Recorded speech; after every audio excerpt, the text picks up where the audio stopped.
Mahnoor, fecund साहिबा के लिए मरहम बनाने का सामान लेकर आई हूँ मैं। यहाँ बड़ा हंगामा हो गया।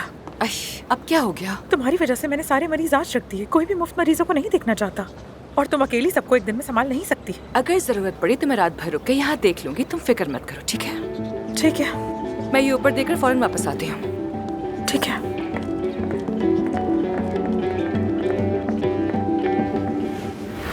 कोई ख्याल नहीं रखता तो ना रखे, फ्री में पेशेंट्स को देखना ही है ना, और बस।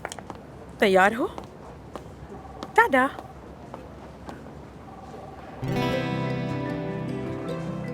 आमिर सुबह से तुम्हारे मरीज देख रहा है, तुम्हारे लिए। कितना अच्छा है ना ये। इसका मतलब समझती हो? मतलब कि अफसोस मत जाओ, रुक जाओ। सिर्फ का अहम नहीं है, उसके लिए तुम अहम हो। वो अपनी जुबान में कह रहा है तुम, सिर्फ तुम। नहीं, मुझे तो बस आम तरीके से पेशेंट्स को देखता हुआ नजर आ रहा है, ऐसी तो कोई खास बात नहीं है। हाँ, कहीं ये तुम्हारी इमेजिनेशन तो नहीं है?